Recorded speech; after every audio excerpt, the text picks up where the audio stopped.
So the next step now has to be writing equations for linear functions. We've looked at equations of linear functions and figured out what the slope is, what the y-intercept is, how to graph it. Even if it wasn't in that slope-intercept form, we've taken the equation and rearranged it so it is in that form. Now what we need to be able to do is look at information from a graph and write the equation. So it's kind of working backwards. But if you think about what a linear function equation is going to be like, it's always y equals mx plus b. Or we can always put it in the form y equals mx plus b if it's not. So there are two parameters that we need to know to be able to write the equation. And those are slope and y-intercept. If we know the slope and the y-intercept of a graph, then we can write the equation. So if we look at this one that we have a picture of, how can I figure out the slope? Pick 2 points, right, on the graph?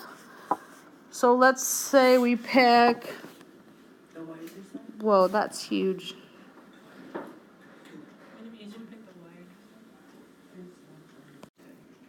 Pick that point and pick that point. I don't know, does it matter which points we pick? No, as long as they're points that we can easily tell the coordinates of. So we want to pick integers if possible, right? We don't want to pick a point that's at -1/2 and maybe, I'm not even sure what that is, maybe -1/2. We don't want to pick that. We want to pick points that we can tell exactly where they are. And then we're just going to count. So from one point to the other, going from left to right, either up or down, and to the right. And the up or down is the rise, and to the right is the run. So this one we have to go down 3, which means the rise is -3 and over 1, which means the slope is -3 over 1, or you can just call that -3. And then we want to look at the y-intercept. So where does it cross the y-axis? And it's right there at that red dot. It's at -2. So the b value is equal to -2. If we have those two things, we can write the equation. Who knows what the equation of the graph is? All you need to do is fill in the m and the b, and you get y equals -3x minus 2. Don't forget to put the x and the y in there,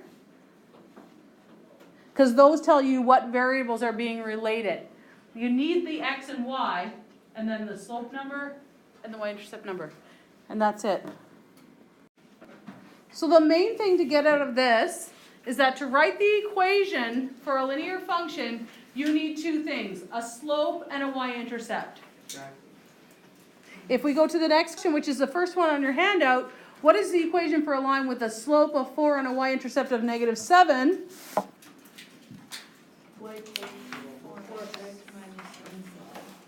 Right. It's just y equals 4x minus 7. Because we're given the slope, that's m, and we're given the y-intercept, that's b. So just fill them in. So again, that one is not too difficult.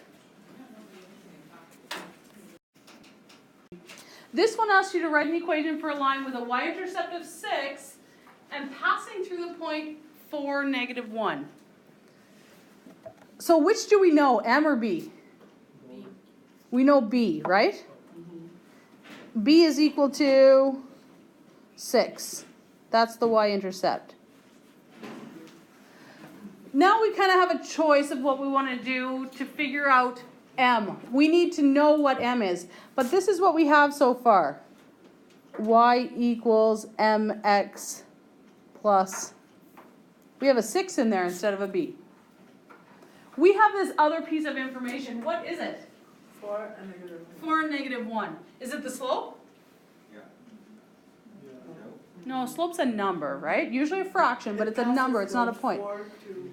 So it's telling us that it goes through that point. So if I were kind of to think about what that looks like, 4 and -1 would be a point like maybe around there. And then it has a y-intercept of 6, so up here somewhere. So the line maybe is gonna look kind of like that, just a rough sketch. We need to figure out what the slope is. So we could either use the 2 points that we have, or we can use this equation. And I think for this one, we're gonna use this equation. Because what I'm actually given here is an x value and a y value, right? That ordered pair, it's an x and a y value that line passes through. So what I can do with it is fill it in for x and y. In the place of y, I'll put a -1. In the place of x, I'll put a 4. And what that's going to allow me to do is solve this equation for m. Because now I can isolate the m in the equation and figure out what m is equal to. So I'll do that by subtracting 6 from both sides. I get -7 equals m times 4. And then what do I have to do to get the m by itself? Divide by 4. Divide by 4. Why did I subtract 6? Yeah. Because I want to get the m by itself. So I want to get the plus 6 away from it.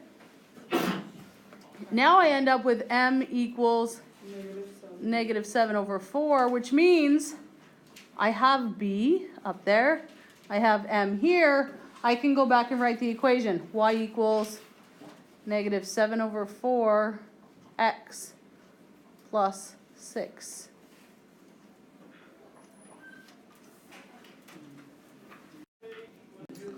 Here's the question that's similar but a little bit different. Write an equation for a line with a slope of 4 and passing through the point 3, 1. It's actually a little bit easier than the other one. How's it easier? I'll show you how it's easier. Okay, we're given this 4. What is that? That's the slope. That's the slope, so it's m, right? And then we're given this point, and that's an x and a y value. Do you just like that? Well, you take that y equals mx plus b and fill in the things that you know. Do you know y? Yes. What is it? 1. Do you know m? Yes. What is it? 4. Do you know x? 3. 3. Do you know b? No. No. B is what we're going to try to find. Oh, you multiply them together first. Do you? Multiply them together, Oh, yeah. Like the So we're going to go 1 equals 4 times 3? 12 plus b. I didn't do that. And then just subtract 12 from both sides. Subtract 12, subtract 12. We get -11 over here. -11 equals b. Which means the equation of the line is y equals slope, which is 4, x, plus b, so -11. Here's the next question. Write an equation, it probably does on yours, of a line passing through the points 12, -3, and -6, 0. So what's happening now is it's not giving us the slope and it's not giving us the y-intercept. So we're going to need some other way to find one of those things. And if you think back about 6 classes or something, we had a formula for slope. Do you remember what it was? Rise over run, but then y2 minus y1 over x2 minus x1, which is kind of the same as rise over run. So that's actually what we're going to have to start with here.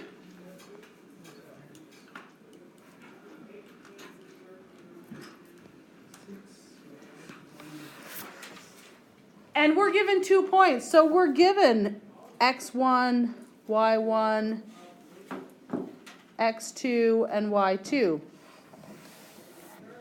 And we can now calculate the slope because we need the slope. We also need the y-intercept, but we'll get to that after. So slope is equal to y2 is 0 minus y1, which is -3, over x2, which is -6, minus x1, which is 12.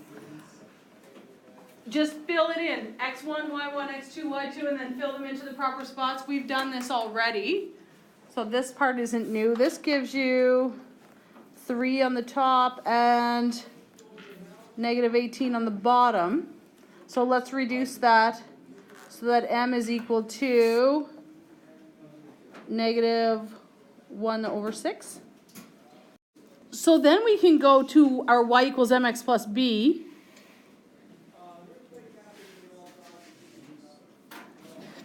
And fill in what we know. Do we know y? Yeah, what is it? -3? -3. Do we know m? Yeah, we calculated it, right? -1/6. Do we know what x is?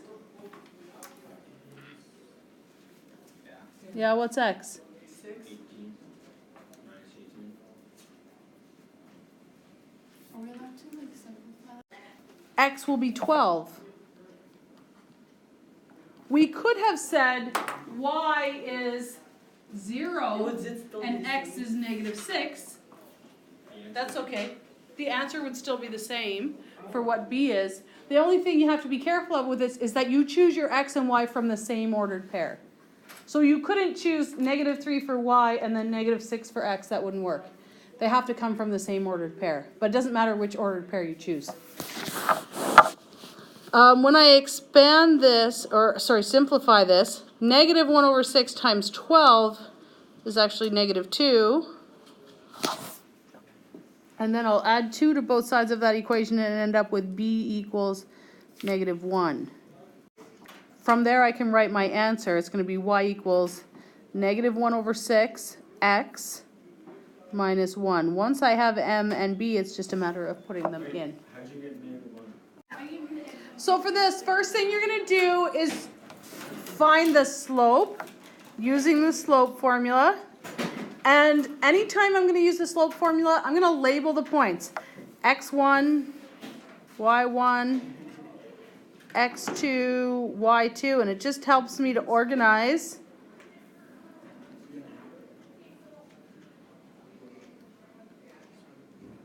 We end up with y2 is 8 minus y1, which is 2, over 3 minus -6. Or you may have had those the opposite, and that's okay. You'll see you end up with the same answer. That's 6/9, or 2/3. Did you get 2/3 as the slope? Yes. Yeah.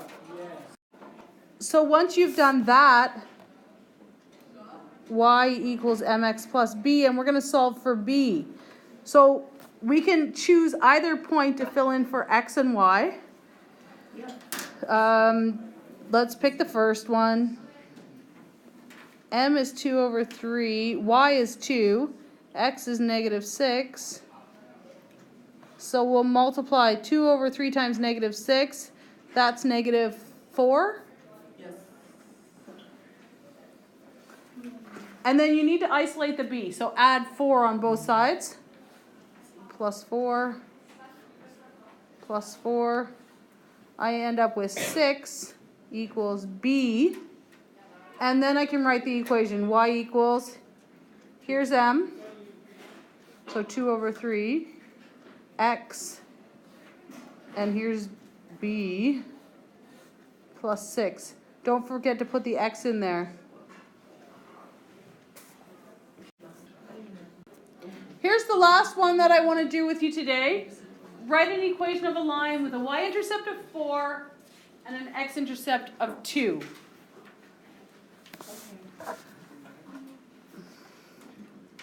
This is a little different. It does give us a b value, right? We know right off the bat what b is, right? It's 4. But then it gives us this other piece of information, this x-intercept of 2. I can start out with what I know, y equals mx plus 4, but I somehow need to find that m. What is an x-intercept? I think this is the first time we've even used the word x-intercept. The What do you line think? goes through x. Yeah, it's where it crosses the x-axis. So a y-intercept is where it crosses the y-axis, and an x-intercept is where it crosses the x-axis. So if we're thinking about what this looks like, This is going to be a negative. y-intercept of 4, x-intercept of 2, it is going to have a negative slope, right? we need to figure out m. So if we want to use this equation to do it, we need an x and a y value to fill in. Do you know an ordered pair, a point that's on that line? 4 and 2 is not a point on the line. 4 and 2 would be like over here somewhere. But what are the coordinates of this point? Right there. That's 2, 0. 2, 0. We do know a point on the line, 2, 0. It gave us an x-intercept. When it gives us the x-intercept, it's actually giving us a point on the line. It's at 2 and 0. So now we can use that for x and y. 0 equals m times x, which is 2, plus 4. So we'll subtract 4 from both sides because we're trying to get that m by itself. So we get negative 4 equals m times 2. And then divide by 2. M equals negative 2. So we end up with y equals negative 2x, which is what we thought, a negative slope, plus 4. That was